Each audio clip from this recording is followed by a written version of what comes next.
What is going on, everybody? We got another wrestling tier list for you today. We have wrestling events from WWE, NXT, and AEW so far this year, and we're going to rank them on this little tier list. We got best, great, solid, okay, and meh. We're basing it off the show quality and some of the stuff that happens on the show. You know, we're going to maybe do like a mini rundown of each show, but I don't want to be here forever. And I'm not going to lie, a lot of these shows so far, I think I can confidently say before like diving into all these shows, I think a good chunk of them have been solid or higher. I don't think there's been any bad PLEs or pay-per-views. So we're going to get right into it. We have the Royal Rumble from WWE, January of this year.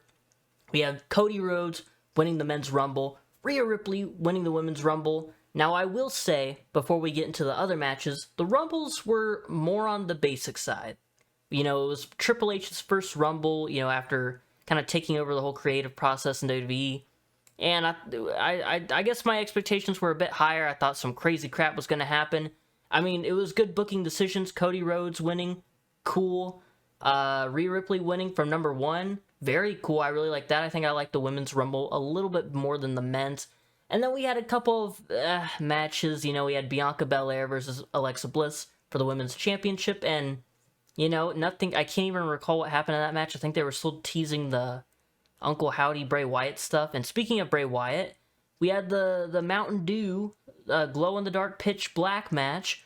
And yeah, that was something, wasn't it? And, you know, LA Knight had some nice little glow-in-the-dark trunks, and Bray Wyatt, he was there. And also Uncle Howdy jumping off whatever the hell he jumped off of. And then fire blew out of whatever the hell he jumped off of. I don't know. It's just a confusing mess. And then, main event, Roman versus Kevin Owens, the Universal Championship. And this is where the big Sami Zayn backing out of the bloodline happened. He smacked Roman Reigns in the back with a steel chair. The crowd went crazy. That moment alone is more memorable than like anything in the match itself. The only thing I can remember from Owens versus Roman at the Rumble in 2023 was when Roman was tossing Kevin Owens like back of his head first onto the upside of the steel steps. That looked gnarly as hell. So it's like somewhere in the middle. 2 solid Rumbles, but nothing crazy. 2 meh matches and that glow-in-the-dark match, and an okay main event with a great angle at the end.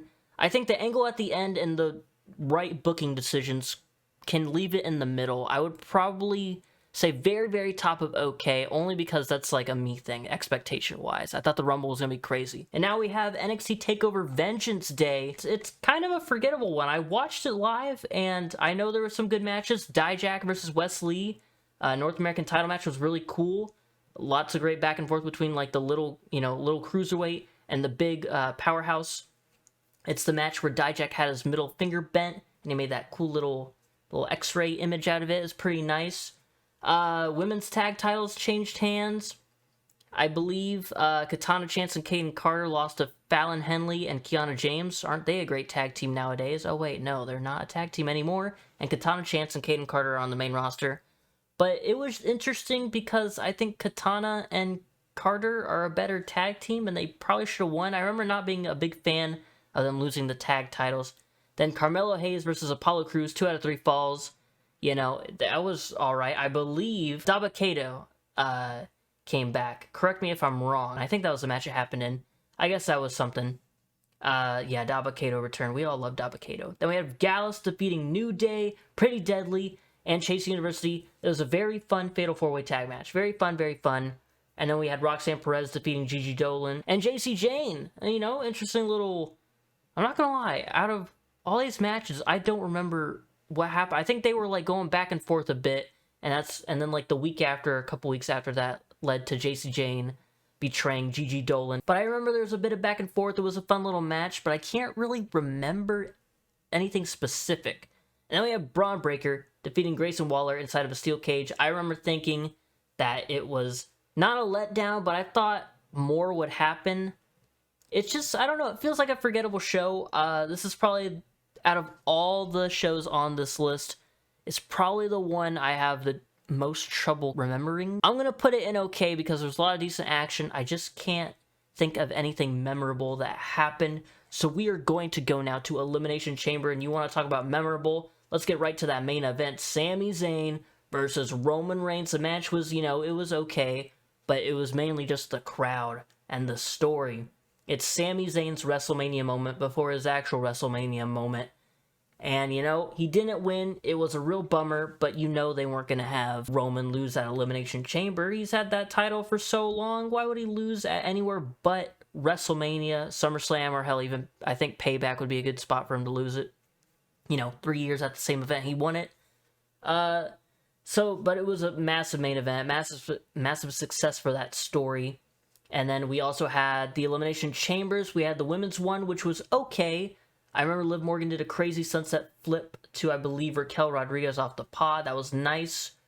Other than that, Asuka winning was the right choice. Bobby Lashley, Brock Lesnar, ended by disqualification after, not even whatever minutes. Brock low-blowed Lashley. That was a bummer. And that led into Bray Wyatt targeting Lashley, and that didn't happen, so okay.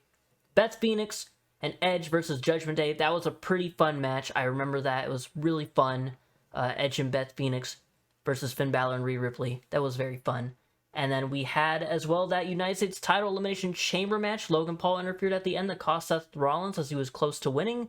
Pretty good match. It gave people like Bronson Reed and Damian Priest and Gargano and Montez Ford a good place to shine. Because we knew either Rollins or Theory were going to win it.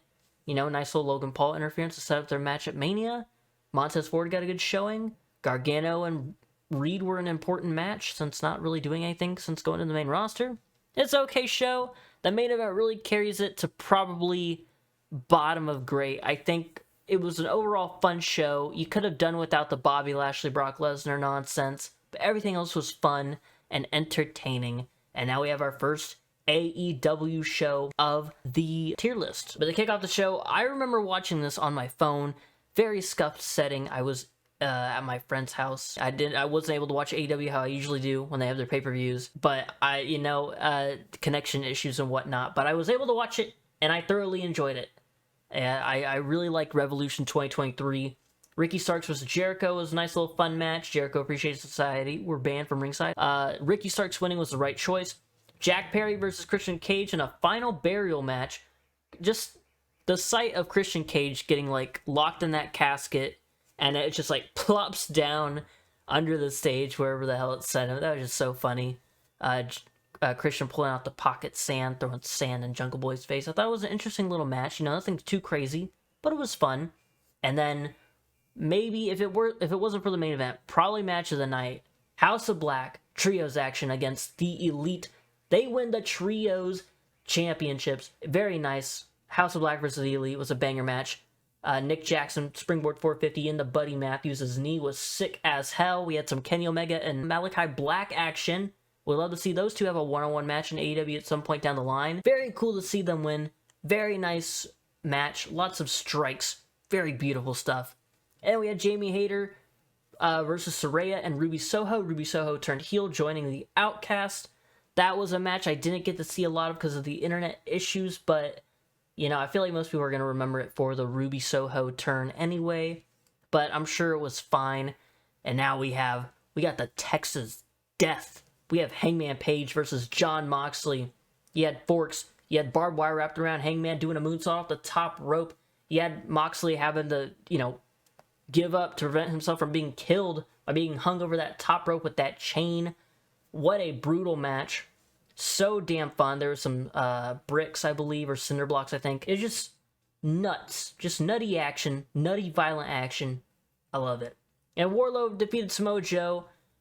We know how Wardlow's TNT titles reign went. I believe that was right before Powerhouse beat him 3 days later. That kind of took away from Wardlow and Joe. And then we had the Fatal 4-Way Tag match. We had the Gun Club, the Guns, against the Acclaimed, Jay Lethal, Jeff Jarrett, Orange Cassidy, and Danhausen. It was a fun little match. The Guns, nobody was really too hot on the Guns at the time, but, I really wish the Acclaim would have just kept the tag titles, but it was good that they won this match since you don't want them losing it right away. That's a match where Danhausen got injured. That's why he's out of action right now. And yeah, so it is what it is. It's AEW tag stuff is always going to be fun regardless if there's anything story-wise with it. And then MJF versus Bryan Danielson. Fantastic 60-minute Iron Man match. It went into sudden death overtime. Bryan Danielson having to tap out because alluded to in like promos before that, hey man, you can't just like risk your life and career because you have a family, man. Sometimes you just gotta tap out and take care of your health and your family. Very good. But that was a fantastic Iron Man match. Most people I've seen on Twitter at least saying one of the best Iron Man matches of all time, if not the best. I'd like to sit back and rewatch it. I'm gonna say top of great, maybe very bottom of best, around there. If it had more, if you know, WWE shows have like less matches but more moments. But I'm a pure wrestling guy. Like the moments are great, but if you can combine them both, that'd be cool. Thank you very much. And now we have Stand and Deliver, NXT Stand and Deliver. Right before, or I guess during WrestleMania weekend, we had my favorite match from the show. I'm gonna, just because this is what like I think of when I think of this show. We had Johnny Gargano, Grayson Waller. Such a fun, unsanctioned match. Johnny Gargano's wife, Candice LeRae, was there, and their son, Quill, was also there, I believe, and it was fun to see. Was he there, actually? It might have been just Candice. I don't know, but I know they had a fun, no DQ, unsanctioned match. It was very fun. Alba Fire and Isla Dawn beat Fallon Henley and Kiana James just like a couple months after they beat Carter and Chance. So again, why? But I like Alba Fire and Isla Dawn. Sucks about the whole NXT tag title unification thing. But that was an okay match. You know, I didn't really pick up too much from it.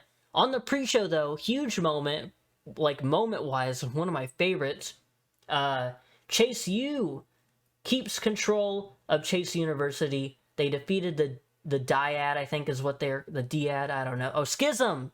Schism, that's like their whole thing, yeah. A very good moment with Andre Chase and Duke Hudson. Duke Hudson was like, you know what, maybe I'll turn to the dark side. But no! He saves the day, and Chase University stays in the hands of Thea Hale, Duke Hudson, and Andre Chase, along with Tyler Bate. Tyler Bate was there as well, which is kind of weird. And then we had the women's ladder match. Dexter Lumis ended up helping Indy Hartwell win the NXT Women's title, and it was very much deserved, even though she only held it for like a couple weeks. She got injured. Now she's drafted to Raw. I remember the moment in the match where I believe it was Tiffany Stratton took a nasty spill to outside, and barely anyone caught her, and that looked nasty as hell. But yeah, then we had a fun multi-man match. Wesley defending the North American title against Dragon Lee, Dragunov, JD McDonough, and Axiom. Very fun match, lots of fast-paced like flips, getting countered with like sick kicks. Very fun, just multi-man matches. NXT really does well with their North American title division. Wesley was a great champ. Sucks that he lost to Dominic. I'm not the biggest fan of Dominic whatsoever. I'm glad that he's like finding his own way and not just being Rey Mysterio's son and being bland. Now he at least has something. I'm just not the biggest fan of it. So I wish Wesley would have held on to the North American title, but that match was a lot of fun. And then we had Carmelo Hayes win the NXT title off of Braun Breaker in the main event. He's him. Carmelo Hayes is him, and he is champy him. That was stupid. But it was overall a solid show. I'd say solid. You know, a lot of fun stuff. Nothing too crazy, but it was still a fun show. I'd put it above Vengeance Day, but I probably wouldn't put it above the Royal Rumble. So we're going to move on to, WrestleMania. We got 2 nights, but we're cramming it into 1 entry. So that's like, what, like 15 matches? So we have Austin, okay, night 1, I dozed off. I haven't watched any of it back. I dozed off about a match and a half. Like, Cena and Austin, I heard it wasn't that great of a match. It made me doze off, and it's WrestleMania, so I shouldn't be feeling tired or sleepy whatsoever. But, you know, I'm not going to blame them. You know, I'm not going to blame the match. Sorry, I'm just checking the time on the recording. Oopsies. But, yeah, it is what it is. It didn't really help Austin Theory's title reign get any more, like, gain any momentum. It didn't help it, like, become a bigger deal. So that sucks. The WrestleMania Showcase tag match, the Fatal 4-Way. Angelo Dawkins trucking Braun Strowman on the outside of the ring. They ended up winning that match. I don't really remember anything else. I believe Taz O'Neil was on commentary for that. And then we have Seth freaking Rollins He defeated Logan Paul. KSI was there, dressed up as the Prime Bottle mascot. That was funny. Fun stuff. And they crashed through the announce table. Solid match. I'm glad Rollins won. A part of me thought Logan might actually win that, so I'm glad Rollins won. They had the crowd singing Seth Rollins' song. Very nice. And then we have Damage Control versus Trish, Lita, and Becky. A solid match. Nothing too crazy there. Ray versus Dominic was fun. The Cinnamon Toast Crunch match, I remember it is sponsored by it. Dom had a great entrance. He had a cool mask. Cool little video package. Rey Mysterio whipped him with the belt. Very fun. Got what he deserved. Bad Bunny got involved, which set up Priest and Bad Bunny at Backlash. Well, kind of set that up, but it was the start of it. Very fun to see Rey Mysterio beat his son. Yeah. Rhea Ripley versus Charlotte Flair. Probably match of the night of night one. Contender for maybe best match of the whole show, like all of Mania 39. Rhea Ripley wins. Amazing. I still remember when Charlotte Flair took a nasty face plant right on her nose. That looked terrible. But Rhea Ripley won. It was a very good match. It took a while to get going, but once it started going, it did not stop, and it was very good. Pat McAfee defeated The Miz, and then we have Kevin Owens, Sami Zayn in the main event against the Undisputed Tag title holders, the Usos. Well, they were the holders. Kevin Owens and Sami Zayn won the match. Very good main event. A lot of people are saying this is their match of the year so far. I didn't think it's match of the year, but it was good. It just, I don't know. I guess I'm not remembering, or I'm not as hyped about it as I was. I guess it's also probably mainly the story. It was 24 minutes long. I'm seeing here. It did not feel like that. It kind of breezed by, but it was a solid main event. Glad Sami Zayn and Kevin Owens got their moment. So yeah, now moving on to night 2, I believe. Kind of the better of the it's a bit of a mixed bag. Maybe night 2 is a bit better, but we had Lesnar versus Omos in another match where people were hyping it up, and I saw nothing special about it. It felt like a bit of a waste. I mean, it was cool to see two big dudes go at it, but it just didn't really do. I don't think it did anything for Omos. I mean, you're in the ring with Lesnar, that's cool, that's an accomplishment, but I don't know. Ronda Rousey and Shayna Baszler won that women's tag showcase. Shayna, I think, might have been injured because she was on the outside a lot and had her boot taken off towards the end. I can't remember a single thing about that match. I'm gonna be real with you. Apparently, Natalya and Shotzi were a team in that. Okay. Gunther versus Sheamus versus Drew McIntyre Intercontinental Championship match. Probably my match of the year so far. It's up there. It's top 3, tied with a couple of AEW gems.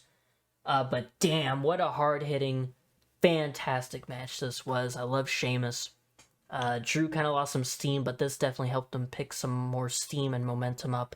And Gunther wasn't losing that title, I knew from the get-go. I really was rooting for Sheamus to win. He's my boy. But Gunther winning was probably the right choice. Continue that reign. Very, very good match. Speaking of very, very good matches, but kind of a shocking outcome, we had Bianca Belair versus Asuka, and Bianca Belair won. She retained her Raw Women's Championship.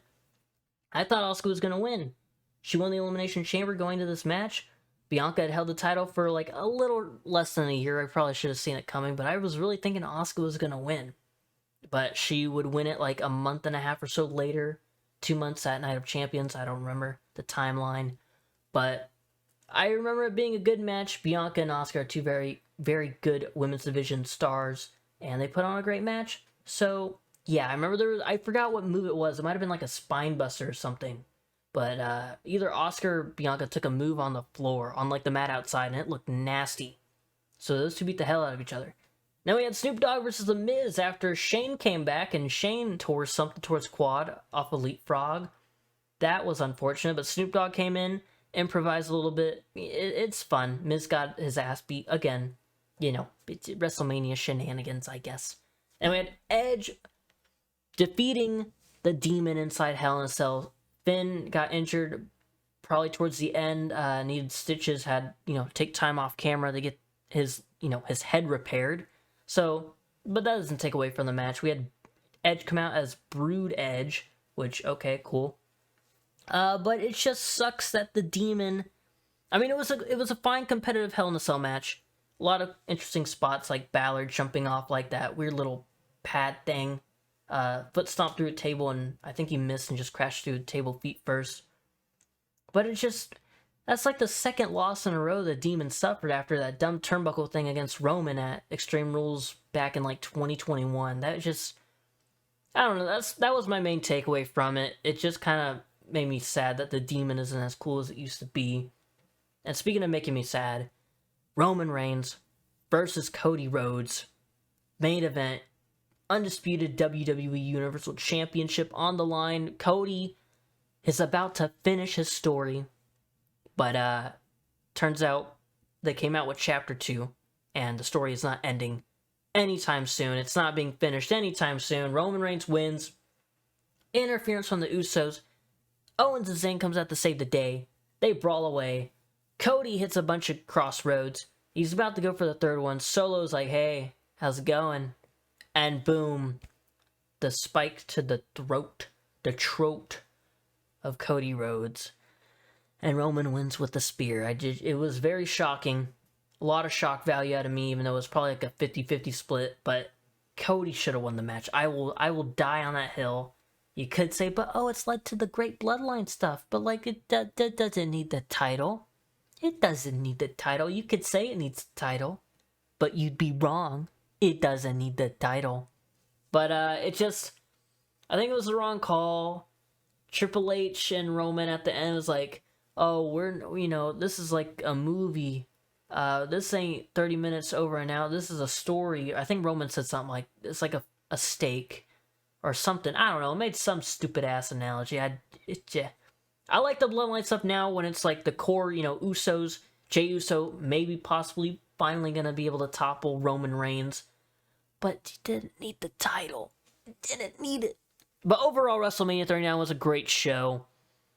I'd say there's a lot more moments to it than Revolution. I'm going to put it a smidge above Revolution. I think match quality definitely better at Revolution 2023. But the moments and making you feel stuff would probably go to WrestleMania 39. Match of the year contenders on both shows, Iron Man match, Sheamus, Gunther, Drew, triple threat. Definitely a better main event for Revolution. Right booking decisions on Revolution, House of Black Trios titles. Hangman beating Moxley, Texas Death. MJF retaining over Danielson, but a very, very, very competitive match. I think just some of the mid-card stuff on Revolution is a tad bit weaker than WrestleMania. But WrestleMania is WWE's biggest show, so good on Revolution for competing with it. So far, I think WrestleMania 39 staying in the best. Now we're going to speed things up. I feel like, a 2-night extravaganza at WrestleMania. Took some time to burn through it. I thought this tier list was going to be a bit short because there's like only a couple little options. But we have Backlash now. They are in Puerto Rico. The first sign of, holy crap, international crowds are fantastic. Keep going international. Yeah. Bianca Belair versus Io Sky. Great match to kick off. I missed the first chunk of it, but, I caught most of it. The crowd were, like, really, really behind Io Sky. Bayley comes out, accidentally costs Io the match. Unfortunate, but a very good match between Bianca and Io Sky. Seth Rollins versus Omos. When it was advertised, it's like, this was out of nowhere. But you know what? They did okay. It wasn't a terrible match by any means. It was fun. It was fine. Nothing too crazy. Like I said, the crowd going crazy really helps everything. Then we have Austin Theory, Bobby Lashley, Bronson Reed, U.S. title triple threat. Fun match, Austin Theory sneaking a win. Two big boys, Lashley and Bronson, going at it. It was fine. It was okay. Rhea Ripley versus Zelina Vega. The match itself wasn't anything too crazy, but the moment for Zelina was very nice. Rhea winning obviously was the right call, but Zelina could have won it, and you could argue that could have been the right call as well. Very emotional moment for her. I love seeing people, get rewarded and have feel-good moments like that. It's very nice. That's a good chunk of what wrestling's all about, making you feel the feelings and such. And then we have Bad Bunny versus Damian Priest in a crazy-ass San Juan street fight. Bad Bunny took a broken arrow or falcon arrow, whatever, off like an equipment crate, through a couple of tables, which was nuts. Bad Bunny really held his own. The whole crowd singing his theme song as loud as possible when he was making his entrance. Then all the the big pops. We had the LWO come out, then Savio Vega, then Carlito. It's like, holy shit, man, you're just throwing everything at the wall and everything is sticking. And then Bad Bunny got the win. What a fun match. It was just so much fun. And then the match that made me question if I really do care about the bloodline at this point. Solo Sikoa, Jey Uso, Jimmy Uso against Matt Riddle, Kevin Owens, and Sami Zayn. Bloodline win. They had the bit where Solo almost like spiked Jay or Jimmy or whatever. It's like, I'm tired of Kevin and Sami against the Usos. We saw it at Mania. We saw it all leading up to Mania. We saw just, I don't care. I didn't really care at that point. Now I'm back in.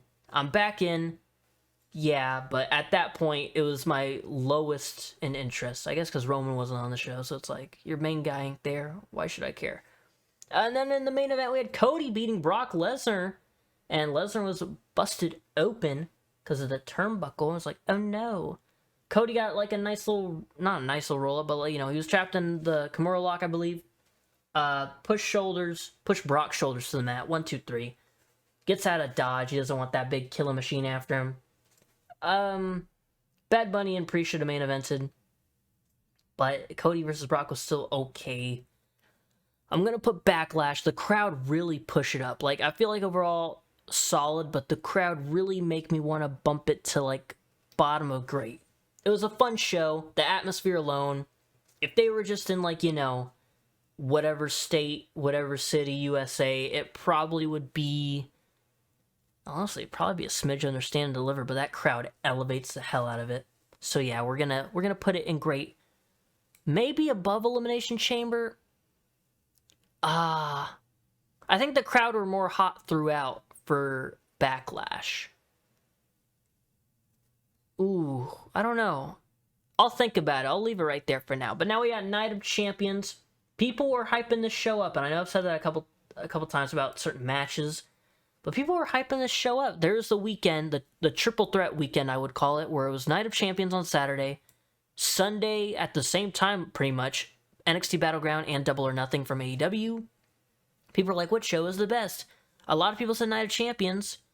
I'm not gonna lie, it was a pretty basic-ass show. I mean, it was fun, it was okay, but, like, Rollins and AJ had a great match, like, of course they would, for the new World Heavyweight title.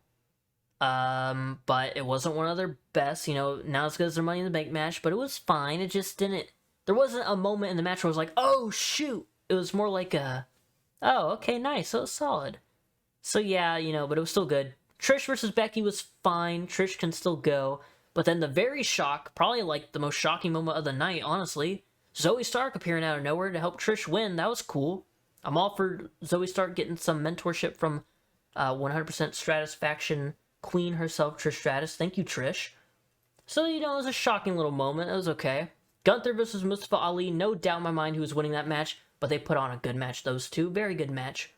And then Asuka wins the title from Bianca Belair. I thought, well, surely they're not going to have Asuka lose again, but I had my doubts. I thought Bianca might as well just beat her again, since she beat her at Mania. But Asuka won with a nice little mist in the hand and rubbing it in Bianca's eyes. Very, very clever, very clever.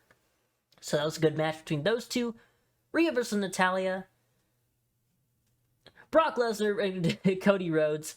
Cody Rhodes had a broken arm, and he had that titanium cast. He was bonking Lesnar over the head over and over. Cody versus Brock with a broken arm. It's just, okay, we get it. Cody's unstoppable. He's undeniable. But you got a guy with a broken arm versus Brock Lesnar. You can give him you can weaponize his arm. You can give him a cannon. No one's going to buy broken arm Cody versus Lesnar. He survived the Kimura for like 3-4 minutes, and then he passed out. Well, I mean, it was a fun match, kind of. Brock Lesnar, Cody standards, nothing groundbreaking, but okay in the ring. It's just, I don't know. I don't know.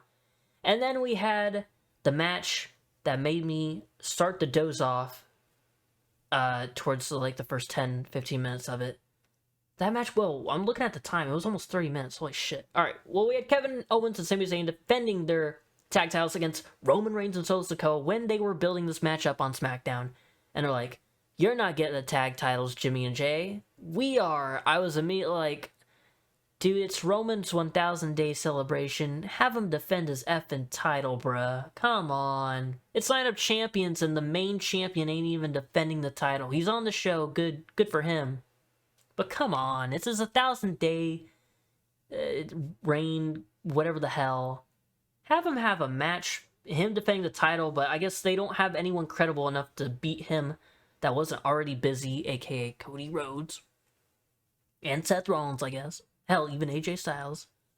You know, it was, but then, you know, the end, it got cooking at the end, the spear, or the stunner into the spear. That was nice. Then Usos try to get involved, they try to help, but it fails. And then we have the big moment, the moment that made the match low-key a little worth it. Jimmy just saying, fuck it, super kicking the tribal chief. Not once, but twice. He took his brother Jay and said, hey, we're out of here. Great moment, great start to the actual reason why I kind of care about the bloodline. The Usos, you know, being like, hey, Roman, you're actually kind of a bitch, man. What the hell? That's what I want. I don't want Roman and his buddies just beating everybody all the time, please. But yeah, Night of Champions, it's going in okay. Over Vengeance Day, because at least I had memorable moments. Hell, I could put it bottom of solid. I think that's where I'm going to put it. Probably above Stand and Deliver. Stand and Deliver, I probably need to watch the NXT stuff back, because it's kind of just on my second monitor. I don't pay attention to it as much as, like, WWE PLEs themselves or AEW pay-per-views. That's probably, like, my fault. But they are still pretty good. I'm going to say it was on par with the Royal Rumble, I'd say.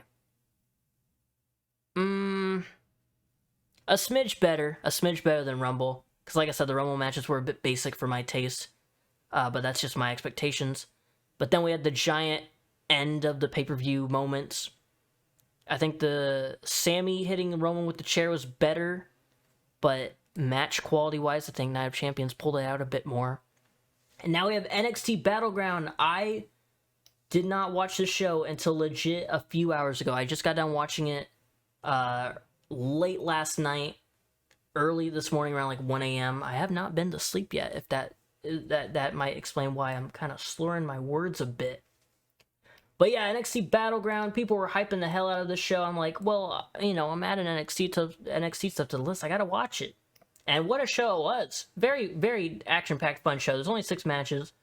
Wesley versus Tyler Bate versus Joe Gacy. Very fun match. Very fun triple threat match. All the springboards, like, you know, the handspring Joe Gacy lariat that he does, and Tyler Bates' little run, uses his shoulders to bounce off that top rope. Wesley's handspring, cardiac kick, I believe it's called, where he does a backflip and kicks him in the head. Just a lot of springy boys, even Joe Gacy, for him being definitely on like the heavier side compared to Tyler Bate and Wesley. He was still going with them. Very fun. Wesley, like I said, I'm sad he lost a North American title, but very good in this match. Very good title defense from him. Noam Dar versus Dragon Lee. The whole the Heritage Cup rules. I don't really care for that kind of stuff. You know, the whole, here's 6 rounds, each of them are 3 minutes, yada yada yada. It's like, I don't need my wrestling to be this complicated. I mean, it's fine every now and then, but you know what? They kept me entertained. I thought I wasn't gonna care, but Dragon Lee's good. Noam Dar's good. They had Oro Menza get involved with Nathan Frazier as well. Then we had the rest of the Meta 4, Lash Legend, and I forgot her first name, but Jackson, Miss Jackson. They got involved. I was like, wow. So, you know, it beat my expectations. I thought it was going to be boring. I kind of was looking off to the side because, like, yeah, I don't care about the round stuff, but it piqued my interest. And then we have probably match of the night. Ilya Dragunov versus Dijak, Last Man Standing. These guys, brutal ass match. Ilya dashing right into a table while Dijak was holding it. What a madman. Eating those kendo stick shots in the corner. What a madman. Taking bumps on the steel steps. What a madman. All these guys. Dijak on his entrance, you know, he's like, get them away from here. They don't need to see this. As he's, you know, he tells his wife and daughter. It's like, geez, okay, shit. I mean, hell, that's low-key, that's kind of badass. Dijak, I've been kind of getting back into NXT since I'm going to Great American Bash next Sunday. it's, sometimes the things Dijak says is like, I'm gonna make you feel alive if you love pain, or some. His little one-liners are a bit cringe, but I love Dijak. I've been a fan of Dijak for like past 5 years. I miss basic feast your eyes Dijakovic, I'm not gonna lie. Like this new like the law or justice Dijak, I don't know. I'm the most intense guy in NXT. I miss Donovan Dijakovic. But yeah, incredibly brutal match. I loved it. I loved it. Then we have the Gallus Boys versus the Creed Brothers, and they lost due to an Ava Rain distraction as she yeeted Ivy Nile headfirst into the steel post. Unfortunate. I love the Creed Brothers. Gallus are okay. I'm not too familiar with them. I know Joe Coffey from the WCPW days. Iron Man Joe Coffey. He looks pretty different now, doesn't he? I remember him wearing like the mask and everything. But the Creed Brothers are great. The match was pretty fun. Julius Creed hitting a bunch of belly to bellies. Like it was like belly to bellies for like a straight minute and a half or two. That man is insane. Yeah, Brutus, the Brutus bomb, it's just a silly move, but I like it. Yeah, fun, decent little tag match. Nothing too memorable from it, nothing too special, but it was fun. Then we have Tiffany Stratton defeating Lyra Valkyria in the finals of the vacant women's championship tournament. And it was a competitive match, attacking the knee of Lyra Valkyria.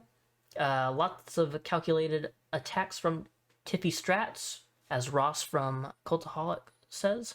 But it's Tiffy time, and it was Tiffy time indeed. She won the NXT Women's Championship. I remember when they were like first kind of like pushing her to win that title earlier this year. I'm surprised she didn't win that ladder match at Stand and Deliver. I'm surprised she didn't win that triple threat where Indy got injured. But I'm glad she finally got it. I like Lyra Valkyria. I like her attitude. She seems cool. Hope she gets more opportunities. I think she got to wrestle at a Ireland house show. I remember seeing a picture with her and Sheamus when, around Money in the Bank time, so that was cool. I think they see big things in her, so that's cool. Both women put on a good match. And then we had Carmelo Hayes. Carmelo Hayes with Trick Williams defeated Braun Breaker. Very, very fun match. Nice moves. Carmelo has like a very unique arsenal of like moves, like stuff that you wouldn't like, that seem a little basic, like people probably have done this before, but like you really first see them when Carmelo does them. So I think he's a very innovative guy. He is him, as he says. But yeah, so fun match. Main event cements Carmelo Hayes as him. He's keeping that NXT title. Will he lose it to Ilya at Great American Bash? I wouldn't be against it, but also he probably is going to have a pretty decent reign with that title. But should be a fun match regardless. I can't wait to see that live. But yeah, NXT Battleground, very, very good show. Smidge above Night of Champions. Is it in the same way as Backlash, though? Match quality, everything was solid. But the crowd for Backlash was crazy. I'm going to have to put it right above Night of Champions. Yeah. Alright, we're going to AEW Double or Nothing. It was a very, very interesting show because there was like super highs and then there was like not lows, but just like, I wish this would have been a bit better. Kickoff show. I watched this in the movie theaters, by the way, with my friend. So it's a very interesting experience for a wrestling show. Usually I either see it live or I sit here and watch it on TV. But I was actually in a theater. There's like one other dude there. It was like right when Little Mermaid came out, so that theater was packed. But not for AEW Double or Nothing, which they should have been, because it was still a solid show. I've seen a lot of, not hate, but this show wasn't that great. It was like, I thought it was a pretty good show overall. Couple of disappointing moments, but we'll get into those. We had the Hardys and Hook taking on Ethan Page and the Guns. Jeff Hardy had his little slip up. People are like, oh, he was selling it, or it was actually a mess up. Either way, it was match. It's a kickoff match. I never expect kickoff matches to be like great.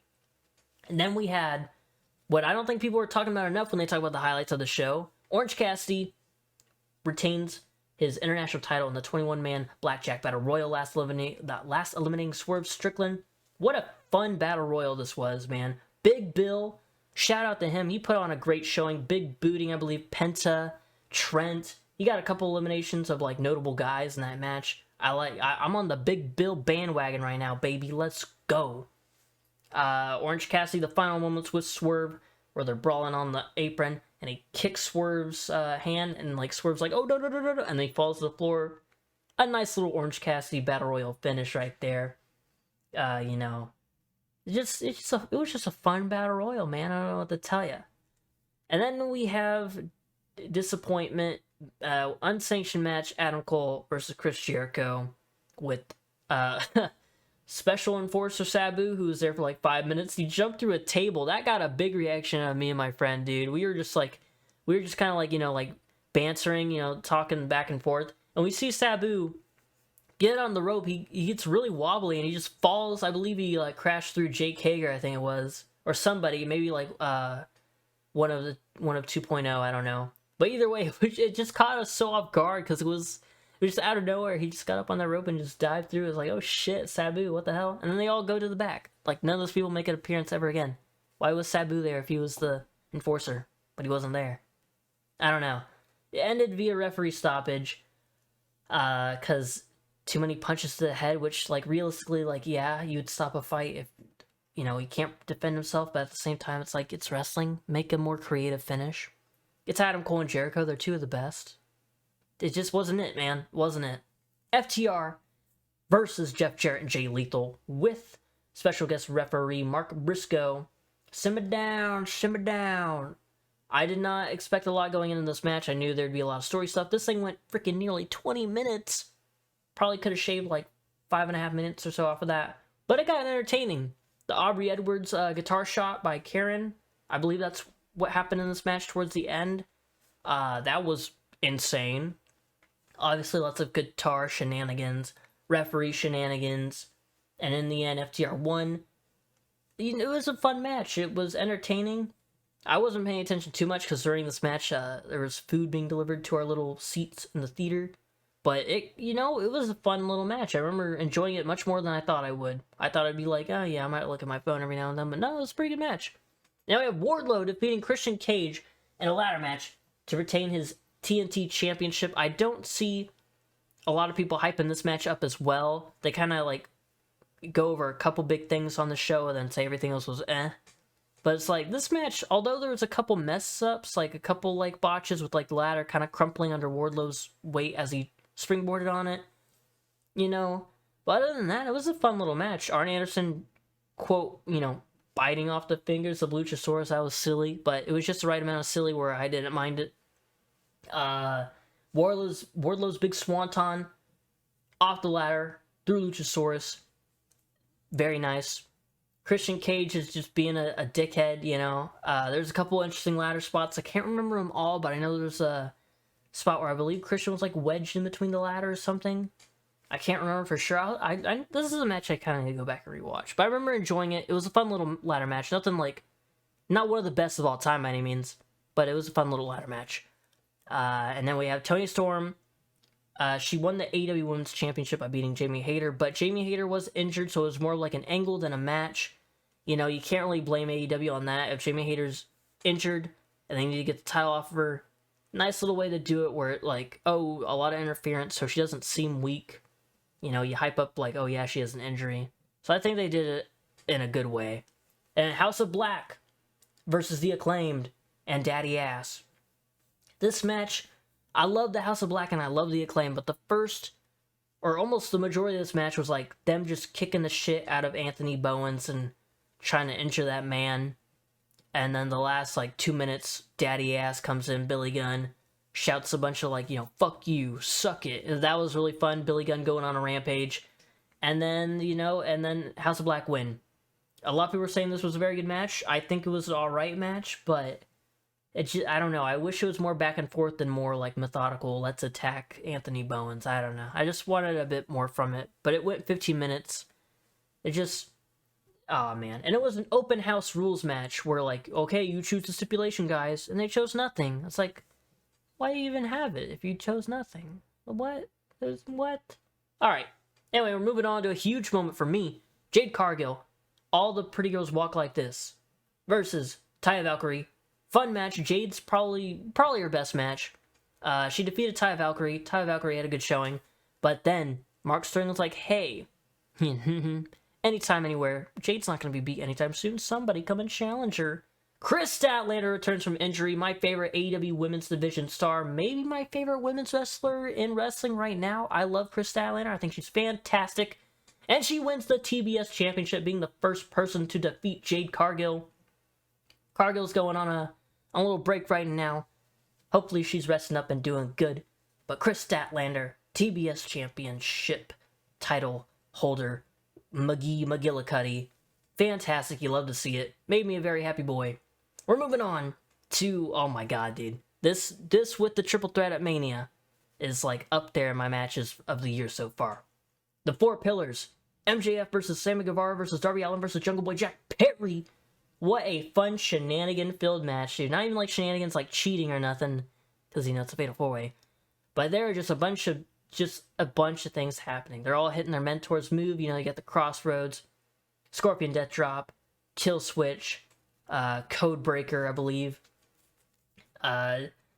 Just holy I think they did a Spanish Fly to the floor. I believe it was Sammy and I want to say Darby, and they were landed on MJF and Jungle Boy. I don't know. Either way, big move, big fun move. The ending, oh my god, dude. Darby coffin drop. MJF puts the title over Jungle Boy, I believe it was, and then Darby's like, "Ow, my back," you know, hit that title on the landing. Headlock takeover, 1, 2, 3. MJF wins. Also, Sammy Guevara announces him and Ty are pregnant. That's cool. Cool beans. MJF and Sammy's whole little, hey, I'll pay you a bunch of money if you just, if you let me pin you. And now they have like the whole baby thing to throw in the arguments. Like, hey, you have a kid coming, man. You should take the money.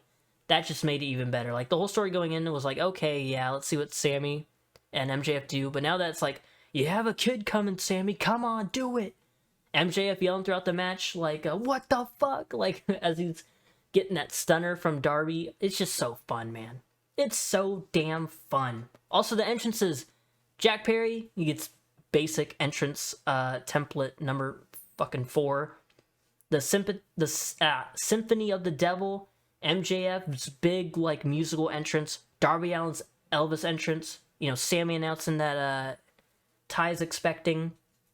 Just fun entrances. Poor Jungle Boy. he had like such a basic entrance. Everybody else was like, fuck you, we're gonna go all out. Even though it was Double or Nothing. Ho-ho! And now we're moving on to the main event. Anarchy in the Arena. That last match was simple fatal 4-way, like, brilliance. Crazy moves. This one was all that. And more. We had an exploding super kick by Matt Jackson. Holy shit. We had the poker chip, and on the back of it, we had some barbed wire on it. Oh my god. Claudio, I believe, drove Matt Jackson in the back of a pickup truck. What? Referee Rick Knox, I believe, was busted open within the first couple seconds before Moxley. Can you believe that? Just so many things going on. A bunch of moving parts. I can't even begin to name everything. Blackpool Combat Club versus the Elite. They defeat the Elite, and Wheeler Yuta gets the pin on Kenny Omega. What a moment for that guy, man. Wheeler Yuta. I've been a fan of him since he first appeared in AEW. I'm glad he's getting some big stuff. I mean, recently he's taken the pin in, like, all the big matches. But, hell, you can't take that away from him. You can't take away the fact that he pinned Kenny Omega. No matter how many times Wheeler loses or takes a pin or gets bullied by his Blackpool Combat Club buddies. But, yeah, fun match. Yeah. Double or Nothing, I think it was better than Battleground. I think it's probably a smidge above. I'm gonna say Backlash was. Oh, damn. I think Backlash more memorable and more fun than Elimination Chamber. Double or okay, I would say overall, if we're looking at overall percentage and numbers and statistics and shit, I'd say Elimination Chamber throughout. Elimination Chamber is probably a slightly better show than Double or Nothing. But the Anarchy in the Arena, the Four Pillars match, it makes me want to put Double or Nothing above Elimination Chamber. Even though Elimination Chamber had way more story, like, the whole Sammy at the main event. I'm tempted to even put it above. I loved everything on, not everything. I loved the big moments on Double or Nothing more than I loved the big moments at Backlash. I think I'm going to put Double or Nothing at great. I would put it very bottom of best, but I think it's going to stay up top. I just going over all the, like, reliving the Chris Statlander win, the 4 Pillars Fatal 4-Way, Anarchy in the Arena, the Fun Battle Royal. I think I got to put Double or Nothing in great. We'll see what happens. So we had 2 more Forbidden Door. How long is this video so far? We got, oh my god, we're almost at an hour. Oh my goodness. We have Money in the Bank. Oh wait, no, we got Forbidden Door. That was before Money in the Bank. Oh my goodness. Oh my. Now Forbidden Door. A bit of a mixed bag of a show, but still, it's almost like a Double or Nothing where, like, the mid-card stuff was like, it was alright, nothing too crazy. But then, like, the standout stuff on the show was, holy crap, fantastic. I did a podcast reviewing this, so if you want more extensive thoughts, yada yada. There's 4. The 4 pre-show matches were fine. Athena versus Billy Starks and El Phantasmo versus Stu Grayson were my 2 favorites. I remember noting that. MJF versus Hiroshi Tanahashi was fine. Chicken shit heel stuff by MJF. He just wanted to get out of there. Hiroshi Tanahashi, kind of limited. He's kind of getting up there, but still they put on a fine opening match. CM Punk versus Kojima. Liked it way more than I thought it would. I thought it would be a fine match. Like, oh, CM Punk wants to wrestle Kojima. He gets it. That's cool. But they had such a fun match. Elbow drop to the balls of Punk. Lariat, Kojima. Fun stuff from Punk, man. It's fun stuff. That was for the Owen Hart tournament. That was the first round match. Fatal 4-Way between Orange Cassidy, Zack Sabre Jr., Shibata, and Daniel Garcia. Garcia's doing his little dance thing as Shibata and Zack Sabre Jr. are, like, forearming him. Fun stuff. A lot of submissions. A lot of attacks on Orange Cassidy. Orange Cassidy sneaks a win, though. Very fun match. Sonata versus Jungle Boy. It felt really quick. It didn't feel like an IWGP World Heavyweight Championship match. And sadly, it's, poor Sonata. More people are talking about the Jungle Boy Jack Perry heel turn. Beaten up Hook on the entrance ramp. Taz getting all pissed. So, yeah. And recently on Dynamite, Blood and Guts, Jack Perry defeated Hook, and now he's the FTW champion. Oh my goodness. And then we had a fun 10-man tag. The Elite with Eddie Kingston and Ishii against Blackpool Combat Club with Shota Umino and Konosuke Takeshita. Is Konosuke in Blackpool Combat Club? Or is he just kind of like an ally? I think he's more of an ally, but it seems recently they've been pushing it as he's a part of them. I don't know. I guess it's more of enemy of my enemy is my friend kind of thing. I don't know. That was a very fun 10-man tag match. Eddie Kingston taking the super kick shot for Jon Moxley. A lot of good story stuff there. I hope we get a Moxley versus Eddie match at... Oh, he might be doing the G1. Damn, I would love to see Eddie versus Moxley at All In, and Eddie finally get a huge win over Mox. I think it'd be really fun. Really cool. Maybe at Grand Slam. That'd be a very, very cool moment for Eddie Kingston. He was low-key the highlight of this match. But, yeah. Very fun match. I listed, all the spots, or not all the spots, all the big spots in the podcast. I can't even think back to it right now. There's just so many moving parts in this match. But it all worked. Everybody did, their finisher spree, towards the end. Just fun. Just fun 10-man tag action. Now, Tony Storm versus Willow Nightingale was a kind of a basic match, but it was good. Nothing too crazy. Nothing of note. A Death Valley driver on the apron, I remember. Willow hitting on Tony, which was nasty. Tony did some, typical heel antics. I think it was a thumb to the eye, finger poke to the eye, I don't know. And beat Willow Nightingale to retain her title. It was whatever. And then, we have Will Ospreay versus Kenny Omega. Again, probably, maybe my match of the year. I think the Fatal 4-Way match with the 4 Pillars had enough, crazy things happening to, push it to number 1. Sheamus, Gunter, Drew, hard-hitting excellence. But this had, both. This had, hard-hitting, violent shit going down. A lot of things happening. The first, 10 minutes are okay, solid Kenny versus Ospreay match. And then you get, the vicious Ospreay slamming Omega's head into the announce table. Omega slamming Ospreay's head into the steel steps. You see the blood dripping down the steps.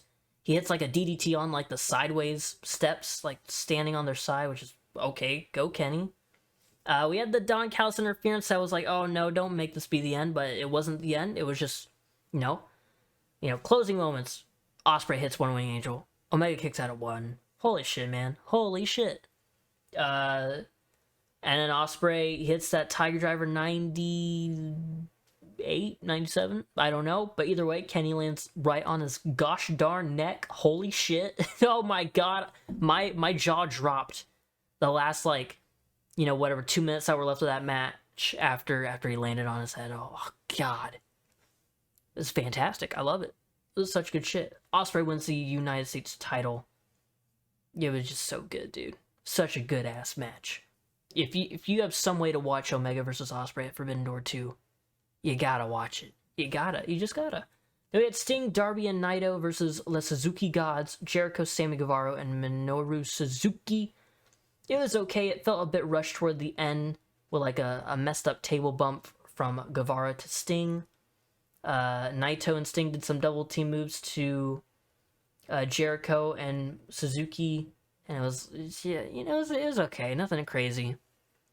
And then we had the main event: Danielson versus Kazuchika. That's Kazuchika Okada. Final countdown. Do. And it was a solid match. I was waiting for it to ramp up a bit more. Lots of rainmakers and running knees, but after an elbow drop to the arm of Bryan Danielson, that caused his arm to, kind of break, which scrapped a bit of the things they planned on doing. Bryan said in the press the media scrum thing. So that sucks. The match could have gone maybe another 10 minutes if it weren't for that, and it probably would have been another match of the year candidate, but it was still very good for what they were able to do. Bryan faked like a seizure in the middle of the ring, and that AEW had to put that on a list of things that were banned from happening on their show. So, silly Bryan Danielson, what are you gonna do? You know him, he loves scaring the death out of people. The death out of people, what the hell does that even mean? Either way, it was a fun match, for what it was. It's a bit disappointing only because if only they could have done their extra 10 minutes. They'll probably get a rematch and get a chance to do everything they wanted down the line. Forbidden Door, fantastic show. I'm gonna put it... Ooh. Why? I want to put it maybe very bottom of best. Maybe... I liked it a bit better than Backlash. Double or Nothing... I think it's more consistent than Double or Nothing. I'm going to put it above Double or Nothing. And the more I'm thinking about it, Revolution had I don't know, man. These 3 AEW pay-per-views are interchangeable depending on my mood. I think I'm going to swap this to Great and put Forbidden Door up in Best. Maybe, oh, damn. I think that's fine right there. And then finally, to wrap up this tier list, we have Money in the Bank, the most recent show of the half year. Let's see. So far, nothing in meh, and I only put Vengeance Day in okay, and that's like a personal thing only because I can't really remember much of it. So yeah, pretty good shows from WWE, NXT, and AEW. But we had the Money in the Bank ladder match. The two main things, the Ricochet and Logan Paul mess up, but they still did okay with the landing-ish, kinda. They kinda saved it, kinda. And then the second thing is LA Knight did not win. It was Damian Priest. And although it's not a terrible decision, you just, LA Knight, it would have been so cool to see LA Knight with that briefcase, man. But the more that Raw goes on, and the more that they're building up this Judgment Day, still kind of feuding with Rollins, the more I'm like, okay, Priest story-wise, I guess. But even if LA Knight doesn't cash in on Roman, you can have a shock, him cashing in on Rollins, taking the World Heavyweight title and moving to Raw. You could do that. You could have LA Knight keep that briefcase for almost a full year and then cashing in on who's ever champion at the time. You could do that. You don't gotta think short term, think long term with the Money in the Bank briefcase. I just think LA Knight should have won. But then we had the Shayna Baszler, holy crap. Shayna Baszler turn on Ronda Rousey. Liv Morgan and Raquel Rodriguez win the women's tag champs again. They win the titles, and it was a shocking heel turn, but at the same time, it's like, why out of nowhere? I mean, it's cool that was out of nowhere, but you maybe could have done it better. I made like a little YouTube short about like, why it was a bit of a mess, but it was still interesting, and I still kind of liked it. Then we had Gunther versus Matt Riddle, which a bit disappointing only because I thought it was going to be a crazy ass good match. It was still good because it's Gunther and Riddle. They're capable of putting on a good match. Gunther chopped the injured foot of Riddle before making him tap out, which was insane.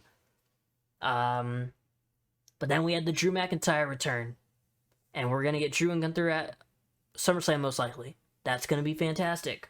But yeah, Gunther and Matt Riddle was fine, but I think I just got my hopes up for like another Gunther certified banger. But yeah, Cody versus Dom was really nothing. No, not even Brock Lesnar coming out. It was fun seeing Mysterio try to run away, but Cody going like, get back here. He takes off his cast in the middle of the match. It's like, whoa, he's healed. It's a miracle. And, the crowd were chanting stuff. They were hyped through this show too, but it was like, okay. And then we had Io Sky become Miss Money in the Bank. I like the women's ladder match way more than the men's ladder match. A lot of interesting spots, more fun spots. Very creative finish with the handcuffs. Becky and Bayley on both sides of the ladder. Io climbing over Bayley to go and unhook that briefcase. Very fun. Zelina Vega had a great showing. Sunset flip bomb to Zoe Stark on that ladder. Very nasty landing.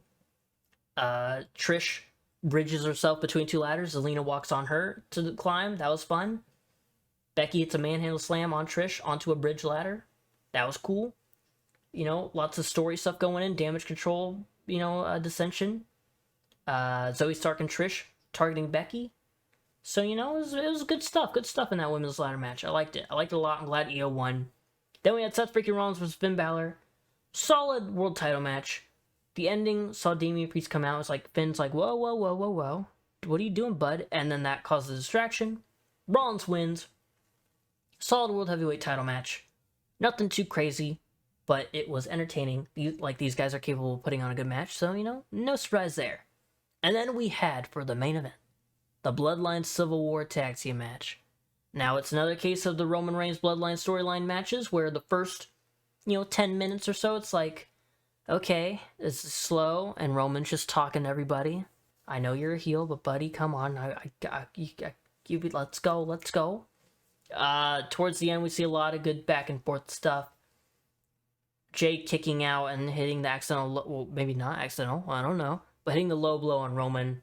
Sikoa jumping off the barricade, missing Jimmy, going through the announce table. That was sick. And, super kick party to Roman Reigns and Solo Sikoa. Jay hitting the splash and pinning Roman. 1, 2, 3. First man to defeat Roman, or just, pin him in like 3.5 years since Baron Corbin at TLC. It's insane. Jey Uso most certainly is going to be facing Roman Reigns at SummerSlam. Will he win? I've asked this question probably about 5-10 different times on this channel in different videos, and my answer remains the same. Probably not. But hey, I wouldn't mind seeing a mini Jey title run. Believe you me, I think it'd be interesting enough. But I just don't think he's gonna do it. I don't know. We're gonna put Money in the Bank. Ladder matches were fine. Winner for the men's was questionable, but understandable. Women's was great. Cody versus Dom was, Gunther versus Riddle was, okay, yeah. Liv and Raquel versus Ron and Shayna was like, okay.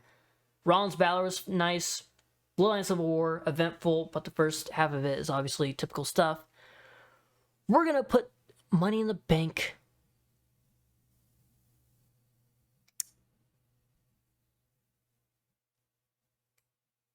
Oh, wait a minute. We're gonna... Ooh, dang. Okay, wait. NXT Battleground was a smidge better, but also Money in the Bank was more eventful and the crowd was more noisy. I think I'm gonna leave it like this. A lot of these could be... I think a lot of these could be interchangeable. There's a case to be made to maybe move Backlash up to best. Just because that crowd alone. Plus, it was an okay show. But yeah, I think this is gonna do it right here. I would say match of, like, my favorite match out of all these shows would probably have to be Ospreay Omega, Fatal 4 with the 4 Pillars. The Iron Man match I'd have to rewatch and really, like, sink it in, but I know it was really good. Gunther, Sheamus, Drew triple threat. Women's ladder match was fun. Ilya Dragunov versus Dijak was fun. But yeah, I think I'm gonna have to. You know what? I gotta move Battleground up a smidge. I'll probably keep it under Money in the Bank. Oh yeah, by the way, Money in the Bank John Cena came out. That was a nice surprise. Grayson Waller was also there. Yeah, that was another highlight. Elimination Chamber, I feel like it's mainly talked about for the main event, but it was a solid show throughout before then. But maybe not as hype as Bloodline Civil War, plus the 2 Money in the Bank matches. I think the Money in the Bank matches were better than the 2 Elimination Chamber matches. I kind of just like the Elimination Chamber match for the men's because it featured Gargano and Bronson getting some stuff. I'm a sucker for Black and Gold NXT, so anytime Gargano's on my screen, I'm like, let's go, Gargano, yeah! So yeah, I think that's gonna do it. If I had to make one minor change before we end, it's probably just the AEW shows. I either swap these two, move one up there. It's just, I don't know. But the 2 best shows of the year, in my opinion, WrestleMania 39 had a little bit ups and downs and questionable booking. Forbidden Door had a couple of mid-card stuff, but the highlights were high highlights. So yeah. Fuck it. Double or Nothing. I know people were kind of shitting on it, but Double or Nothing, that Pillars Fatal 4-Way, Anarchy in the Arena, Battle Royal, I fucking love that shit. I loved it. Wardlow Christian ladder match. Christian wearing that silly little turtleneck. Yeah, I love that shit, man. It's another Forbidden Door thing where, like, the highs were high highlights. But yeah, I think, oh shit, the more I'm thinking about it, because WrestleMania had the triple threat, the IC triple threat, and Rhea versus Charlotte, but no other matches are like, holy shit, yeah, I loved it. I think WrestleMania 39 is going to sit in between the 2 AEW shows. I think WrestleMania 39 as a whole was still a better, like, production, full package, but the moments and the matches, quality-wise, I think Forbidden Door barely passes it. That's going to do it for me, but I will see you whenever I see you. Goodbye. Make sure to like and subscribe, you gotta get them subbies up. Okay, goodbye.